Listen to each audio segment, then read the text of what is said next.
been quiet. The parents break their silence. Chris wrote you a letter explaining what took place. The letter gave us the answers that we didn't know before.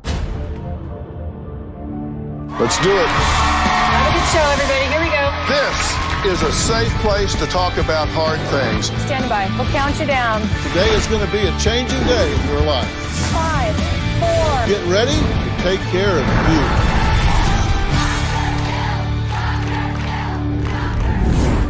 It was early morning in June 2007 when Christopher Vaughn, his wife Kimberly, and their 3 children, 12-year-old Abigail, 11-year-old Cassandra, and 8-year-old Blake, piled into his red SUV for a surprise 3-hour road trip to a water park. They never made it. A motorist found Chris limping along the highway with gunshot wounds to his left wrist and leg. His wife and all 3 children shot dead in his SUV. The gun lay at Kimberly's feet. 5 years later, a jury convicted Chris of murdering his family, and he is now serving 4 life sentences. Bill Clutter was appointed as the fact investigator on the case in 2007, but has refused to let it go for the past 14 years because he says Chris is an innocent man. Here's Bill explaining the case. On June 14, 2007, there was a 911 call from a motorist. He encountered Christopher Vaughn. Chris had 2 gunshot wounds. One of the wounds was to his left wrist. It passed under the wrist and it was actually deflected by a silver watch. But the second shot was through his jacket and it passed in this direction, entered the left leg. It exited out the leg and into the driver's door. The police found the family vehicle and inside was Kimberly in the passenger seat. She had a single gunshot wound just below her chin. And then the 3 children were in the back seat. All 3 of them had been shot twice. Chris was transported to the hospital. The admitting nurse asked him about his insurance. He made a statement to the effect that, "My wife usually keeps that. She should be here any minute." During the interrogation, Chris spoke about his family as if they were still alive. When the police suggested, "Well, did she shoot the kids?" Every time he would defend her and tell them there's no way she could have shot the kids. Chris was the only person that walked away from that alive, but yet he was unable to explain what happened. The defense's theory at trial was that he had dissociative amnesia and was unable to remember. The state's version was he staged this to look like a murder-suicide. Police locked in on him as a suspect and disregarded all kinds of evidence that pointed away from Chris. Based on what I know about the case, his case is a travesty of justice. He's an innocent man sitting in prison. We'll meet Bill later when he explained how he used a reenactment, replicating the interior of the SUV, trying to prove Chris's innocence. But first, Chris's parents, Gail and Pierre, have agreed to give their first national television interview. They say the media and the prosecution painted their son as a womanizing monster who wanted to be free of his family. But Gail and Pierre say that's just simply not true. On June 14th, 2007, our lives changed forever. I couldn't believe that Chris or Kim did this. I thought maybe it was a carjacking or a mugging. But the media pointed to Chris right away because he was the only survivor. Every article started out accusing him of killing his wife and kids. The media was 100% biased. They already had him guilty. To shoot your children at close range, there's no soul in that person. He feels nothing, no compassion, no remorse.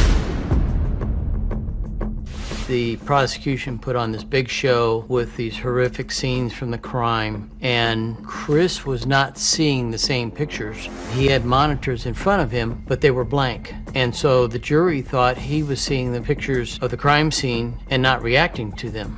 The public defender told Chris, do not make eye contact, do not fidget, do not make comments.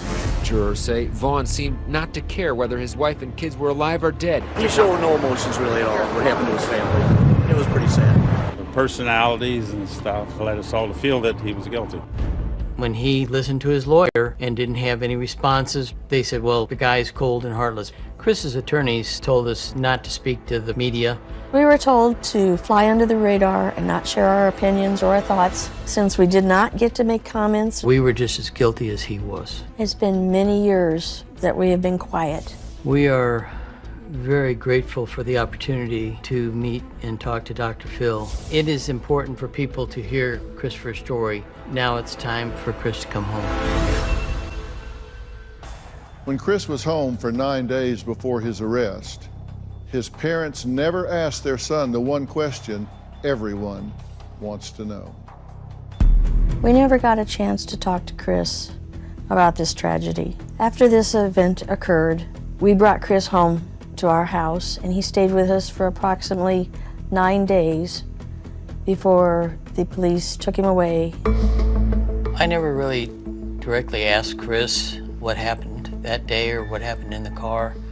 He was so much in shock that we figured that we were going to have him home and that he would not be arrested, and when he come out of the shell, we could find out then. In all the times we have gone and visited Chris, or letters or emails, we have never broached the subject. We didn't want to put the pressure on him to open up, and we always felt he was innocent, and he didn't do it. Well, Pierre, Gail, I'm glad to meet both of you, but I'm sorry for the circumstance. Yeah, I wish we were here talking about something else. I'd prefer it. But hopefully something constructive can come out of this. Tell me, at this point, how are you two doing about all of this? As a father of two sons, I can't even imagine what it must be like to have your son locked up for all of this time and no hope of anything changing, and believing and knowing in your heart that the wrong man is in jail, that he's innocent, and you all believe 100% to the core of your soul that he did not do this crime. That's correct. We believe 100% from day one that he did not do this. And you agree? Yes, sir. And most parents would. Most parents believe in their child, so you're certainly not objective about that. But you say you received a call from a reporter asking if Chris and Kim had marital issues, right? They were looking to see if this was an extension of some domestic violence, some issues, some problems that would explain how this had happened.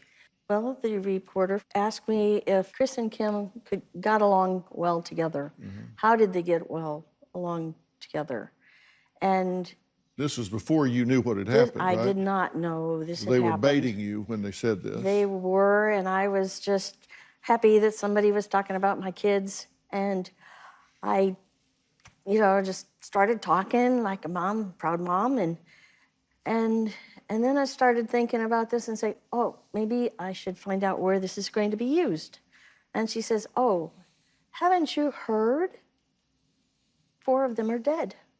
And she was talking about my family. That's how you learned of it. You had no idea. That is how I found out. Oh, I'm so sorry.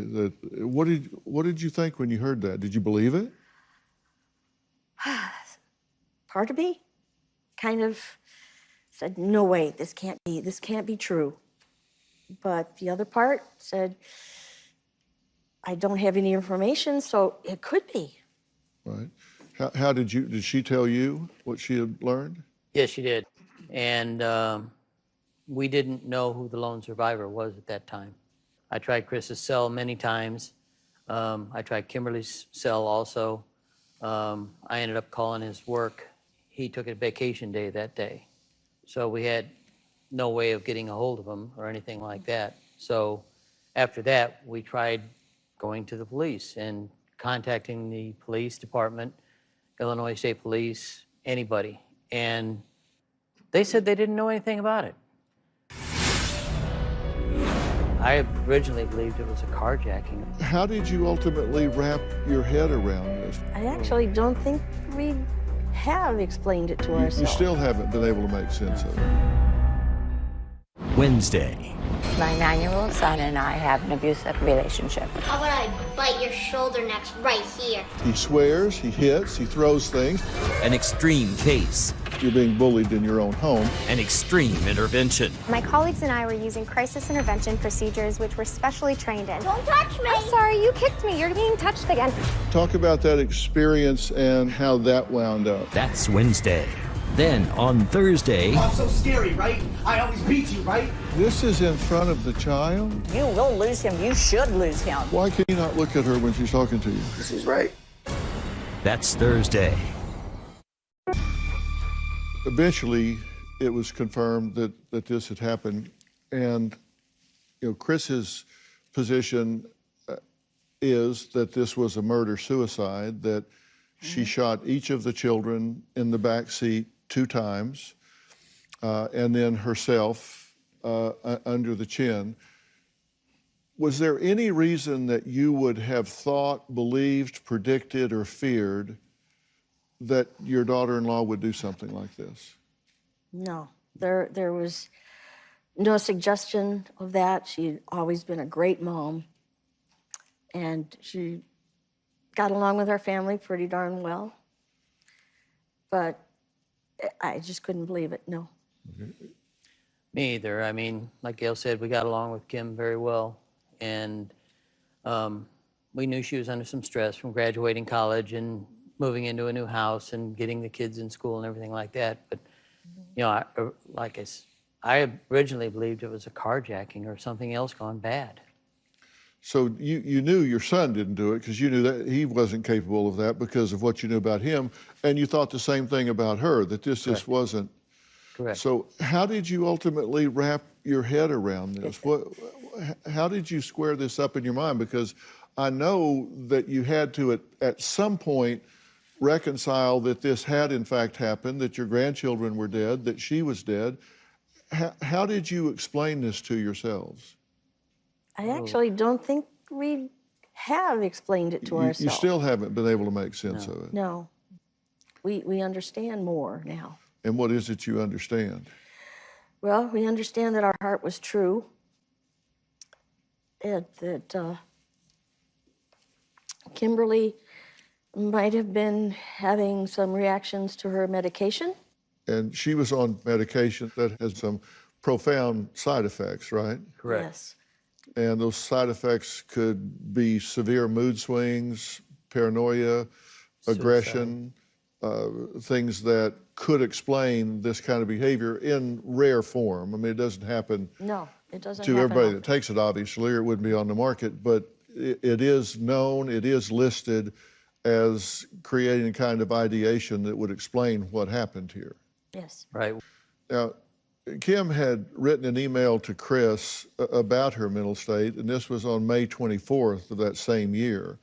And she said, the doctor, we won't use the name, thinks that with stopping the migraine medication, not the Topamax, but the other one, will also help stop my anxiety. I told him that you had noticed, and I had noticed, a big personality change and anxiety change, and that I was lethargic, tired all the time. So this was something that isn't just what we call a post hoc explanation.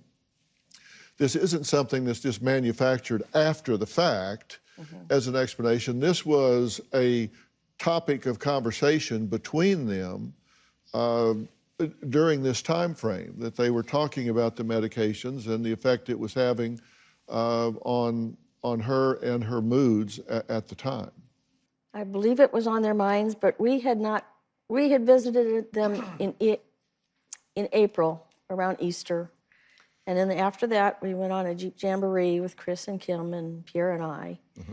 And they had not mentioned anything. We did have a little flare-up because she got upset that there was no Wi-Fi in the little town we were in, and we had to drive quite a distance so she could make sure her college paper was not late. Mm-hmm. What did you see personality-wise with her? Something that she threw a tantrum, and that was just not Kimberly. Uncharacteristic of what you've seen Very before. uncharacteristic. How volatile did it get? She was pretty high-pitched, screaming at Chris for not being able to provide the Wi-Fi that her computer needed to send her paper. Mm-hmm. Yelling, screaming? Yes, yelling, screaming, yes. Unhinged at that moment? Yes, okay. She was.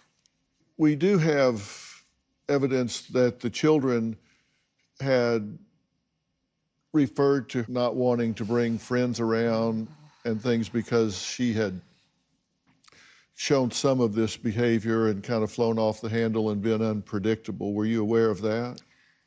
Not until we started cleaning out the house did we realize that there was problems. Okay. Their little girl came up to the door and asked to come in, and she says, "This is the first time I've ever been in this house." And she was supposedly Abby's best friend. You never asked your son what happened that morning. You never asked him if he did this, didn't do this. Did you ever just straight up point blank ask him what the hell went on the side of the road? No. When we found him in the hotel after the police let him go at 2 a.m. in the morning in hospital gowns and bloody bandages, he was just in total shock. He was just not there. He just said he lost everything and there was nothing left to live for. When we brought him home, he was the same. He was just a shell. And I didn't feel the need to ask him because we believed that he didn't do it. And he was interrogated for 20 hours in 2 days, correct? 20 hours in 1 day. In the first day, it was 20 hours? They brought him from the scene to the hospital, took his clothes, put him in back-to-back hospital gowns, treated his wounds, immediately brought him back to the police station and interrogated him from 9:30 in the morning till 2:30 at that night. And then he went to the hotel. Then they interrogated him again the next day. Correct. During this time, he continued frequently to refer to his wife and children as though they were alive, both with paramedics and with police. He would say, well, you need to ask my wife. You need to ask Kim. She'll know this, she'll know that. When we come back, Gail and Pierre say the media painted their son as someone he's not. They'll tell us about that next.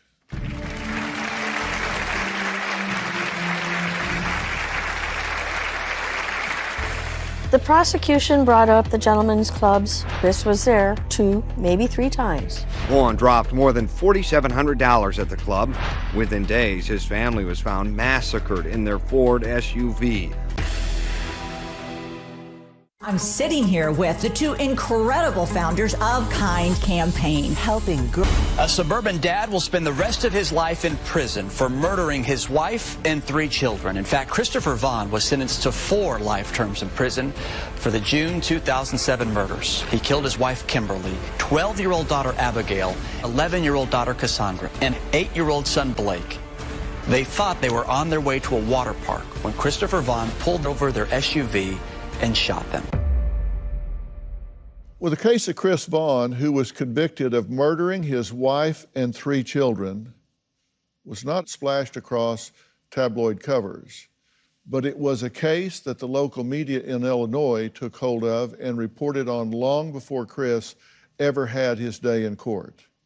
Now, Gail and Pierre say Chris was found guilty by the court of public opinion when the media painted him as someone that he's just not. It's June 2007, and private investigator Christopher Vaughn is dropping major coin for private dances and drinks. The prosecution brought up the gentlemen's clubs. Okay, Chris was there 2, maybe 3 times, but they blew it way out of proportion. Chris never asked for any favors from the ladies at the gentlemen's club. He never received a lap dance or anything else. All they did is talk. Vaughn dropped more than $4,700 at the club. Crystal Miller, an entertainer, said he was very timid, very shy, uncomfortable seeming. I remember him specifically stating that he did not have a family life. He said he did not have children. He was single for 5 years. Authorities say his words speak to his plan that was enacted soon.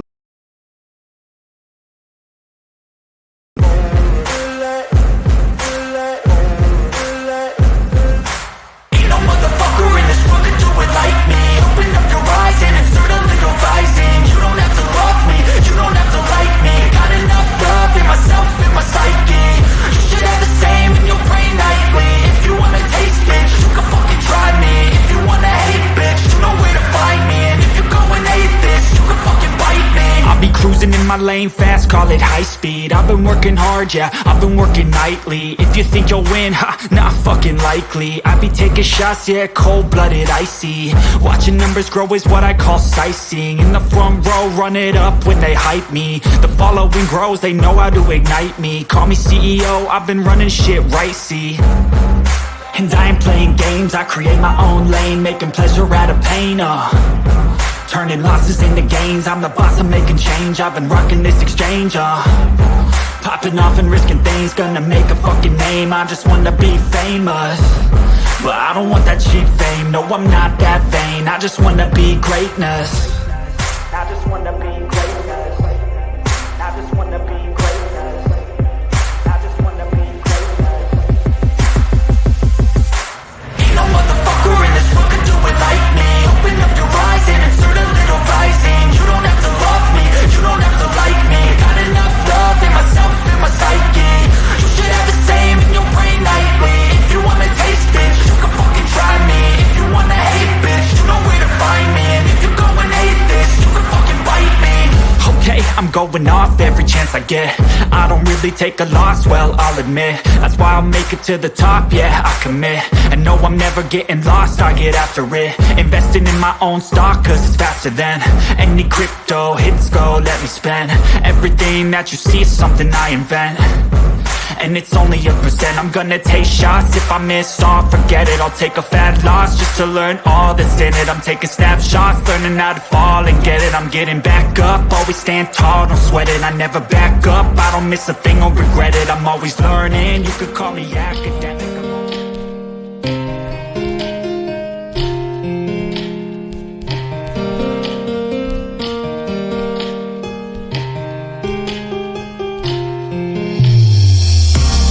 You both got feeling I won't make it through, cause I've been thinking probably when we were hot. I've been thinking you about when we were, when I can bear those two thoughts it too much like that.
After, within days, his family was found massacred in their Ford SUV. Chris's going to the gentlemen's clubs had nothing to do with this trial.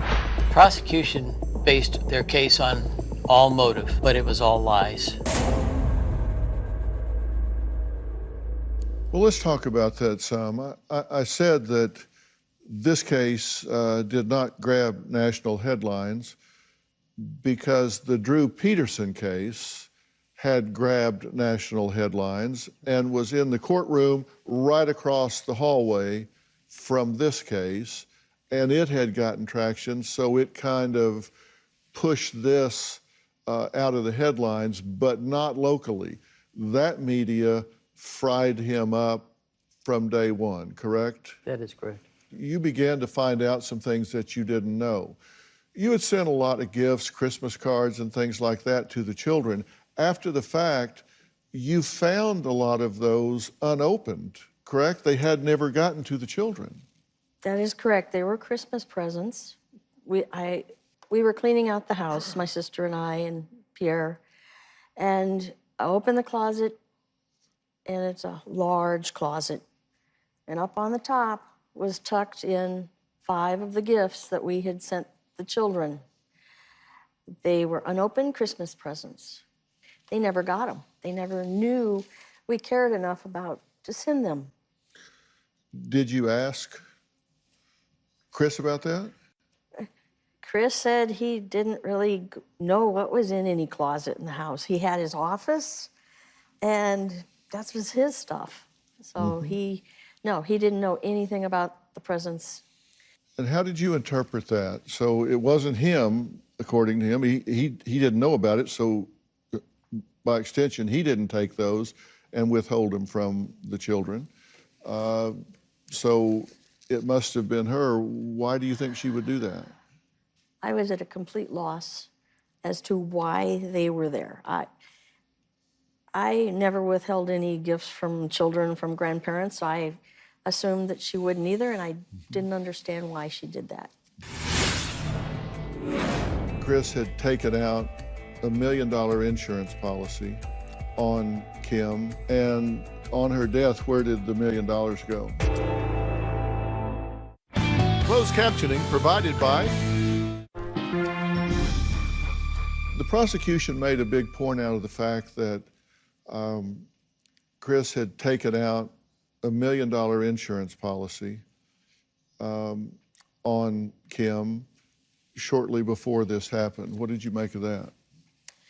Well, it wasn't really shortly before. It was a couple of years.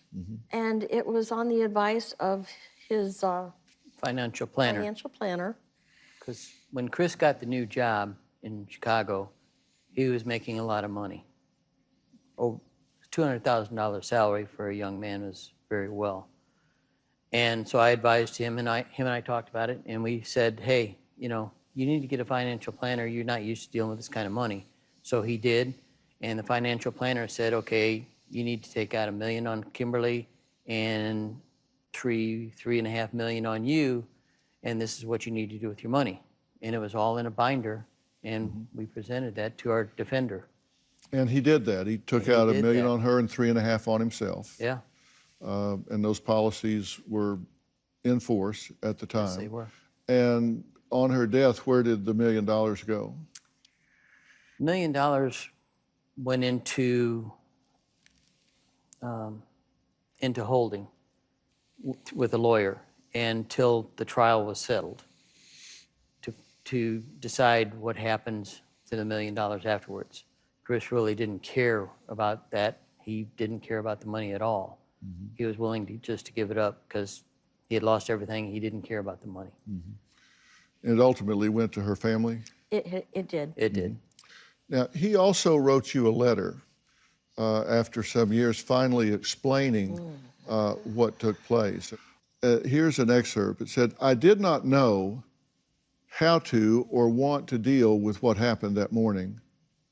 So I lied about not remembering how Kimberly shot my kids and then killed herself.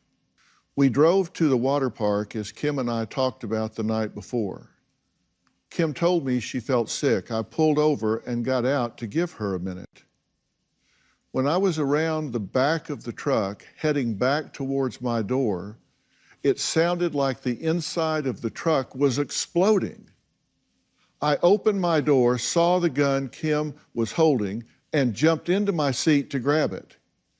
Kim fired at me. I fell back out the door, preparing to make another attempt. Kim looked at me and said, "You will not take my kids. You killed them." She then turned the gun on herself and fired. I got back in to check the kids. Nothing could be done. I thought to drive the truck. Kim was slumped, so I tried to buckle her. My hand shook badly. I couldn't drive the truck. I got to the road to get help. I was and am deeply ashamed that I failed to protect the kids. I'm ashamed that I drove Kim to do something so horrible. I'm ashamed that had she not shot herself, I would have taken the gun and shot her myself. I did not want to deal with what happened. I was completely unequipped to do so. I did not want to discuss why Kim did what she did. I did not want to repeat what she said to me before she killed herself. So I lied, saying I did not remember. I was certain that the investigation would make clear what happened. How could it not? I failed the kids. I drove Kim to do what she did. What she said was true. I was responsible. I would let the judge decide what my punishment would be. Saying that, I did not remember the morning of the tragedy, was a mistake, and I am sorry. What was your reaction when you read that? When the police, the interrogators concluded, this guy's lying, they were right, just for the wrong reasons. Did he remember everything that happened right then and there? I don't believe so. Wednesday on an all-new Dr. Phil. An extreme case. My 9-year-old son and I have an abusive relationship. An extreme intervention. Don't touch me! I'm sorry, you kicked me. You're being touched again. That's Wednesday. Letter. What was your reaction when you read that?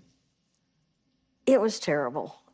But at the same time, he was telling us what we pretty much already knew, just how it happened. So yeah, it was another terrible day. But then we started thinking about it, and he poured his soul into that letter to let us know what had happened. What do you think he means when he says, I'm to blame, I made her do this, I'm responsible, I drove her to this? Well, they were pretty open in what they did, so she probably knew that he had visited the strip clubs. She didn't really like it when he traveled, and that was his job, traveling, so she was on her own a lot. That wasn't good. Yeah, the letter gave us the answers of what happened and put together a lot of pieces of the puzzle that we didn't know before. It was a shock, no doubt about it, but it confirmed what we believed all along. I guess when Chris lost his entire family, you can't put yourself in his position, but he totally blames himself for what happened. Maybe not how it happened or what led up to it, but because everybody's gone, he is a soft-hearted person throughout his life, and to lose his entire family in that short of time just tore him up. So when the police, the interrogators concluded, this guy's lying, they were right, just for the wrong reasons. They thought he was lying about one thing when he was actually lying about something else, but he was lying. When he said, I don't remember, I don't know, they didn't believe him, and they were right. He did remember. They just thought he was lying about shooting them when he was lying about not wanting to say what happened. At the time he was interrogated, he was such a zombie or such in shock. And like you said, he talked about his family still being alive. it wasn't till 10, 12 hours into the interrogation that he finally started referring to them in the past tense. So did he remember everything that happened right then and there? I don't believe so. But then he came, you know, he felt so guilty about all of this for all of these years that he was willing to accept his punishment. Well, next, we're going to talk to the investigator who was assigned to Chris's case since 2007. He says he's never stopped searching for the truth. He's going to tell us what he has found when we come back.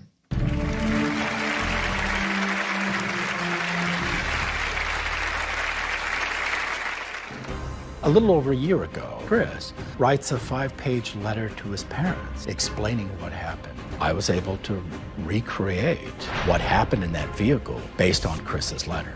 I think this crime scene reconstruction provides newly discovered evidence that was not available at the time of trial. Welcome to the Life Without You. Now that some of the COVID-19 restrictions have been lifted, we can have a studio audience back. If you're going to be in the Los Angeles area and would like to attend a taping, go to drphil.com and click on Be Part of the Audience and select In Studio. Tickets are free, and we can't wait to see you here.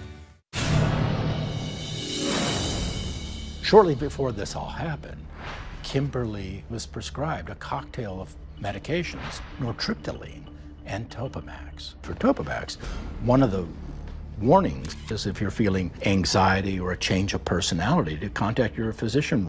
Well, 2 weeks before this happened, Kim in an email to her husband described exactly that.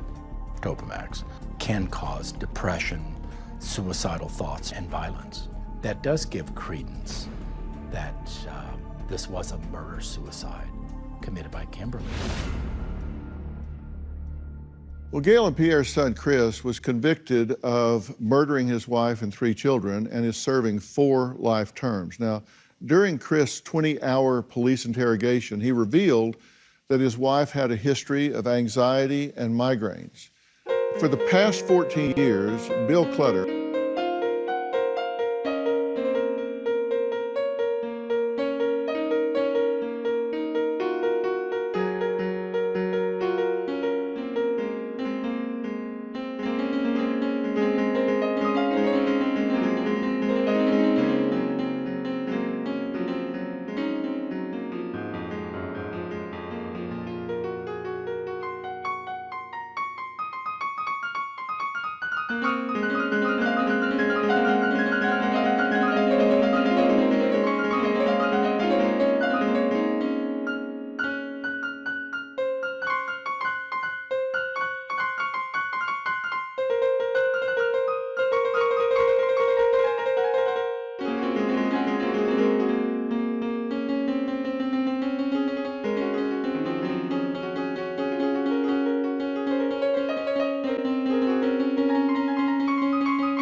Those movements are consistent where he's bleeding onto that seatbelt strap and there's a large saturation stain of blood.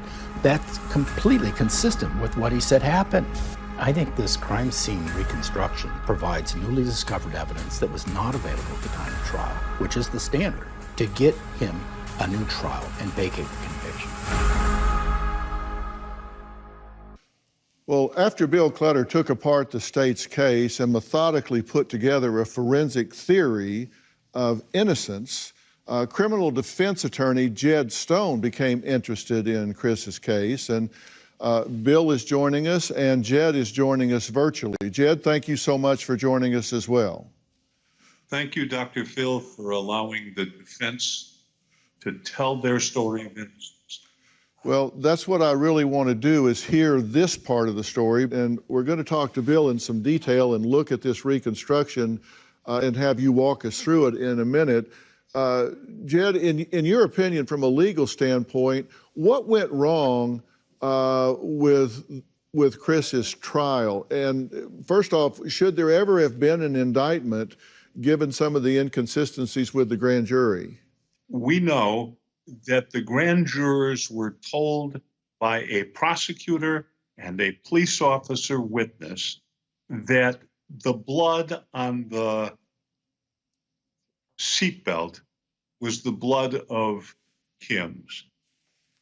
And we know that not only was that wrong, we know that they knew it was wrong because a DNA expert had told the prosecution that that blood belonged to Mr. Vaughn.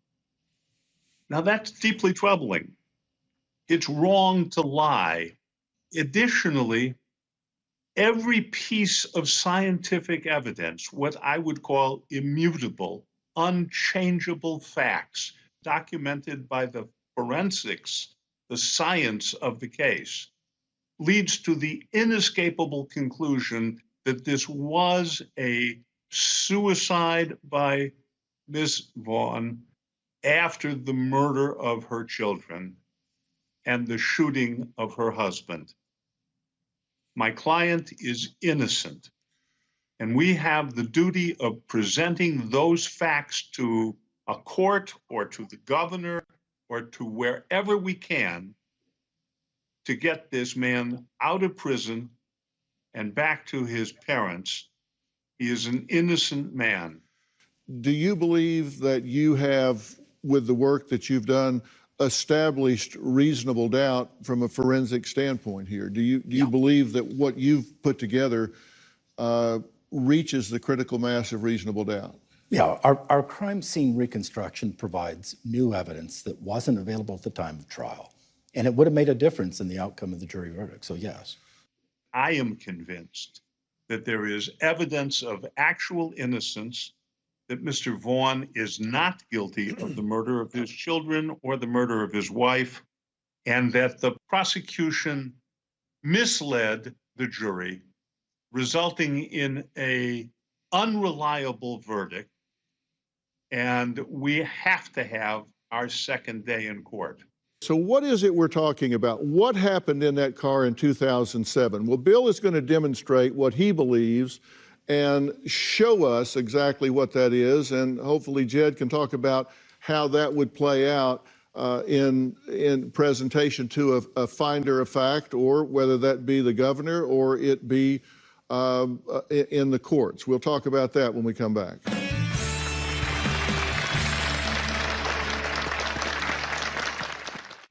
Upcoming shows, log on today.